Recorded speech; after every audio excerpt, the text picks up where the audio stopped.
देवताओं को पराजित करने का यही उचित समय है, किंतु एक योग्य अर्थात प्रचंड असुर ही सिद्ध कर सकता है मेरा मनोरथ। एक ऐसा असुर जिसके अपूर्व शस्त्र में अनोखी शक्ति हो।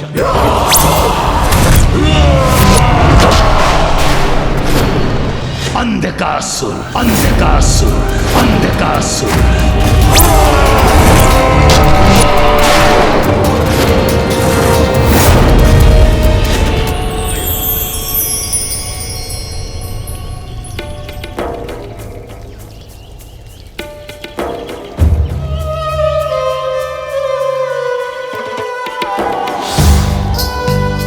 कात्यायनी पुत्री,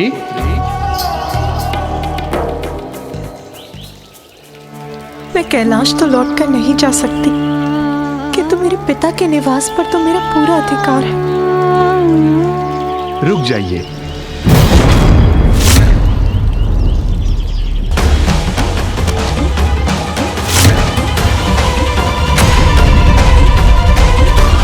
पिताश्री, इस आश्रम में आपका प्रवेश निषेध है। यह आश्रम अब आपके लिए पराया हो गया है।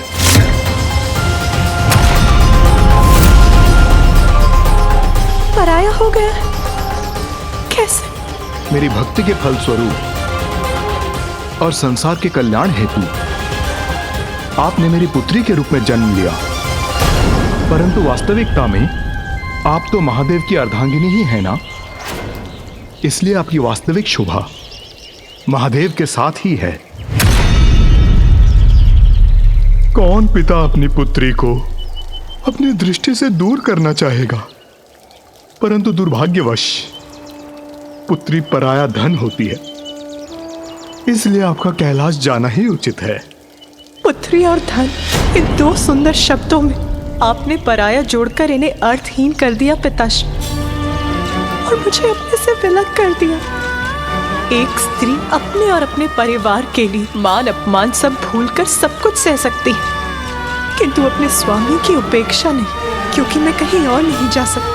आप ये मत सोचिएगा कि मैं यहाँ आपसे सहायता मांगने के लिए आई थी। मैं तो यहाँ केवल अपने पिताश्री का स्नेह पाने आई थी, आपका ध्यान रखने आई थी पिताश्री। मेरा दुर्भाग्य, यहाँ भी मैं अपने पिता के स्नेह से वंचित रही। किंतु स्त्री अबला नहीं होती, वो किसी भी पुरुष पर आश्रित नहीं होती। पिताश्री, मैं आपसे विदा लेती हूँ।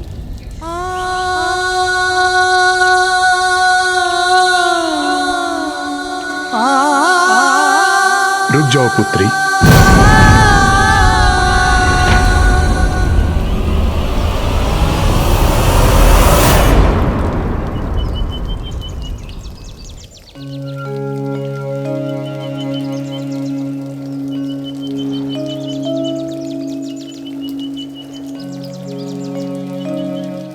पुत्री रूप में आपको पाकर मैं धन्य हुआ, परंतु आप महाशक्ति हैं, ये मुझे ज्ञात है। आपके और महादेव के मध्य जो हो रहा है वो भी आप ही की लीला है। आपका भक्त और पिता होने के नाते यह भेंट मैं आपको दे रहा हूं। जहां यह रुद्राक्ष की माला टूट जाए और कमंडल का जल छलककर बाहर गिर जाए, वहीं महादेव की पार्थिव लिंग की स्थापना कर पूजा आरंभ कर देना। आपका मनोरथ इसी पूजा से सिद्ध होगा।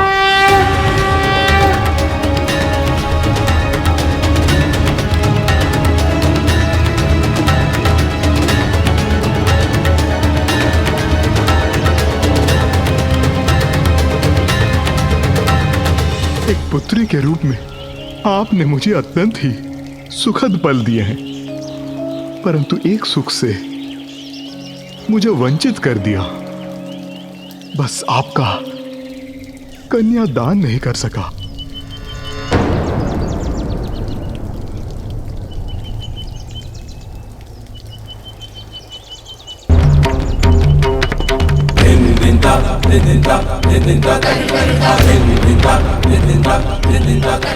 पिताश्री, आपको कन्यादान का सुख भी अवश्य प्राप्त होगा।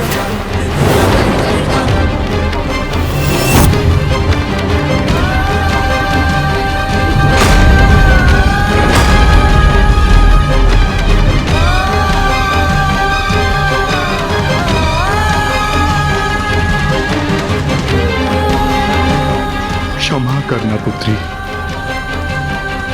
किंतु जगत में धर्म के उत्थान के लिए आपका और महादेव का साथ अनिवार्य है।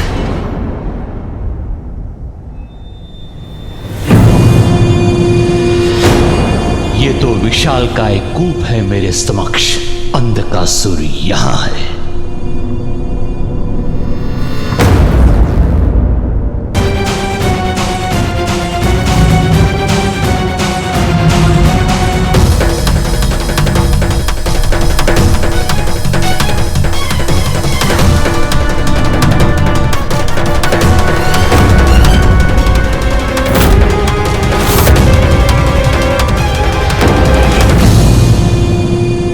इस अंधकारमयी कूप में किसने किया इन असुरों का वध?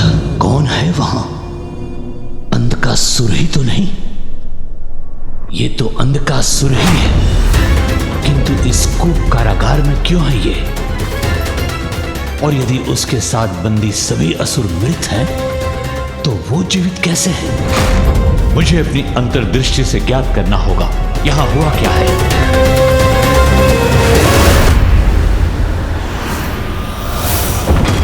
निर्बल!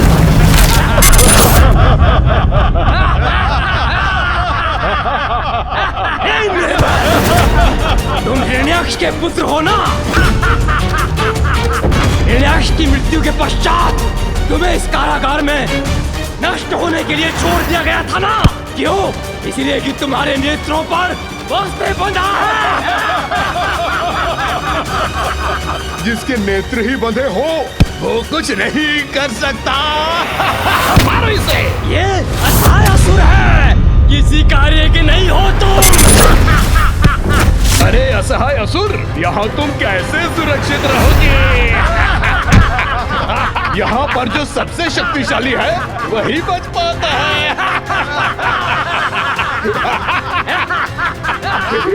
निर्बल! निर्बल यहाँ पर रहेगा।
अंधकासुर, सुनो अंधकासुर, मुझे ज्ञात है कि तुम कौन हो।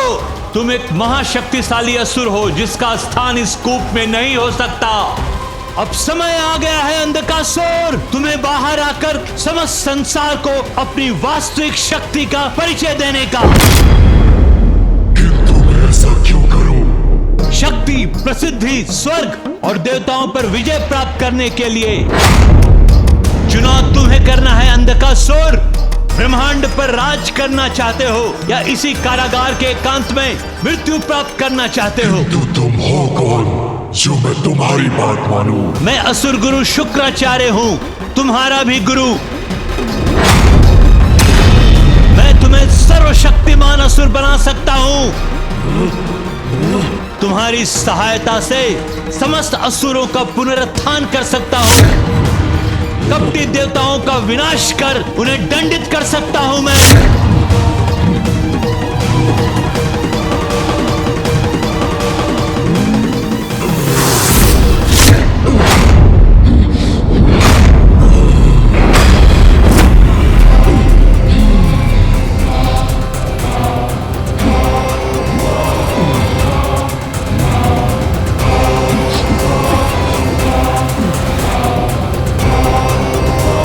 अद्भुत है इसकी शक्ति।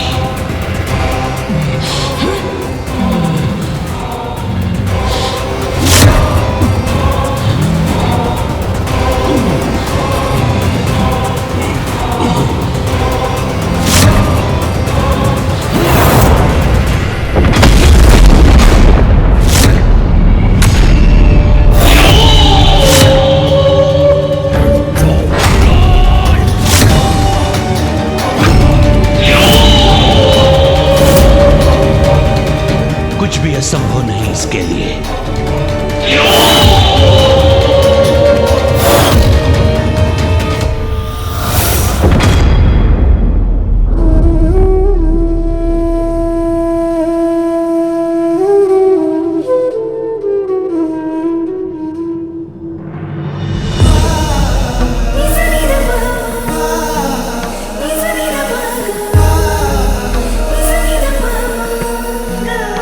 पिताश्री,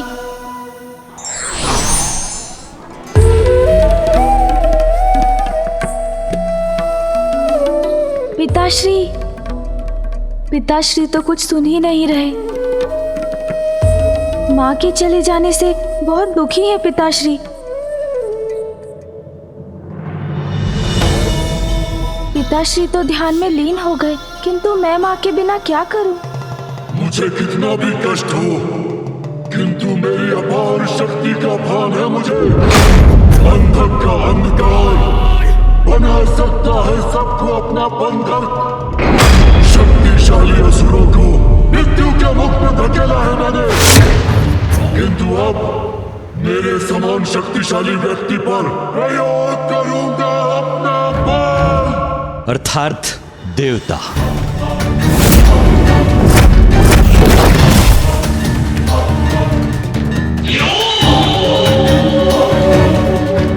देवता नहीं,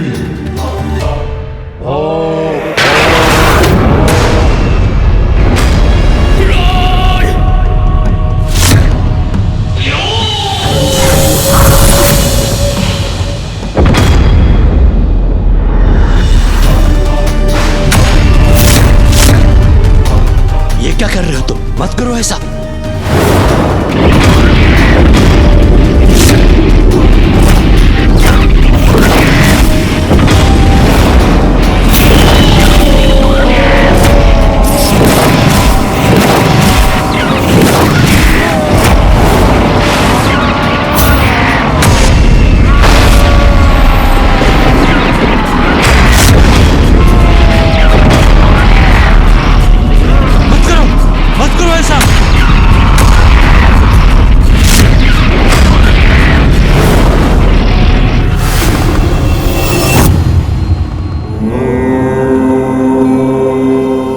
पिताश्री तो ध्यान में लीन होकर अपना दुख भुला देंगे, किंतु माँ कहाँ है, कैसी है, मुझे क्या करना चाहिए?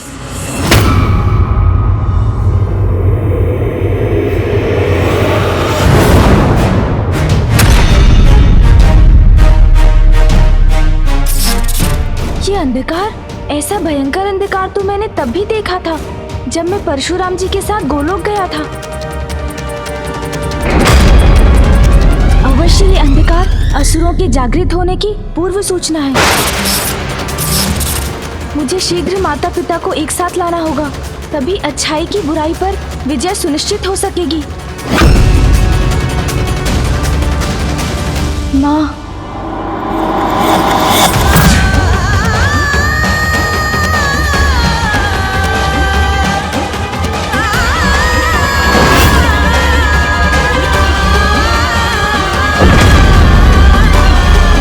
मुझे माँ को यहाँ लाना ही होगा। कैसी मूर्खता है ये? मैं सहायता करने आया हूं तुम्हारी, तुम रुक जाओ, रुक जाओ। अन्यथा अंधकार तक उस गुप्त कारागार में बंदी बने रहोगे तुम।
संभलिए माँ।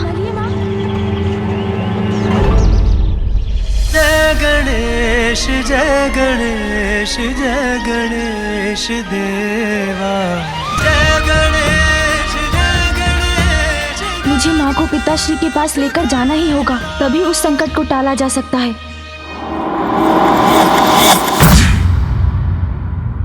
ये क्या कर रहे थे तुम? मेरी शक्ति असुरों का अंत करने में सक्षम है। ज्ञात है मुझे, किंतु वो आप जैसे योग्य और शक्तिशाली पुरुष को बंधक बना सकता है या नहीं, ये देखना चाहता था मैं। असुर गुरु शुक्राचार्य, तुम्हारी शक्ति मारक है, सर्वनाशी है, और वो हो भी क्यों ना, तुम स्वयं ब्रह्मदेव के वरदान से प्राप्त किया है। मेरे पिता की हत्या के भी पूर्व मैंने चतुर्मुख को प्रसन्न करने के लिए तप किया था और उनसे वरदान भी लिया था। ओम ब्रह्मदेवाय नमः, ओम ब्रह्मदेवाय नमः, ओम ब्रह्मदेवाय नमः, ओम ब्रह्मदेवाय नमः, ओम ब्रह्मदेवाय नमः, ब्रह्मदेवाय नमः, ओम ब्रह्मदेवाय नमः, ओम ब्रह्मदेवाय नमः। अंधकासुर, मैं ब्रह्मदेव तुम्हारी तपस्या से प्रसन्न हुआ। क्या वरदान चाहिए? वरदान दीजिए मुझे ब्रह्मदेव। जब तक रक्त की एक बूंद भी मेरे तन में शेष रहे, कोई मेरा वध न कर सके और सब अंधक के अंधकार के बंधक बने। वरदान दीजिए ब्रह्मदेव। ऐसा ही होगा, परंतु त्रिदेवों और त्रिदेवियों के सिवाय तुम जिस पर भी दृष्टि डालोगे, तुम्हारा अंधकार उसका काल बनेगा, उसका काल बनेगा, उसका काल बनेगा, उसका काल बनेगा। ब्रह्मदेव के वरदान से शक्तिशाली तो बन गया था मैं, किंतु मुझे दिशा दिखाने वाला कोई न था। पिता की मृत्यु के बाद मुझे इस अंधकूप में फेंक दिया गया, किंतु इस संपूर्ण समय धीरज नहीं खोया मैंने। प्रतीक्षा थी मुझे उचित समय की, एक योग्य गुरु पाने की, जो मुझे मेरे जीवन के उद्देश्य से परिचित कराए। शक्ति, बुद्धि और धीरज तीनों परम योद्धा के गुण हैं। यही देखना चाहता था मैं। समय आ गया है कि तुम असुरों के नायक बनो, देवताओं से असुरों के अपमान का प्रतिशोध लो, धर्म का विरोध कर अधर्म का संचार करने का सर्वथा उचित समय है, क्योंकि शिव और शक्ति दोनों एक दूसरे से विलग हैं, जिसके कारण देवता शक्तिहीन है। इसलिए अभी उन्हें पराजित करना अत्यंत सरल होगा हमारे लिए।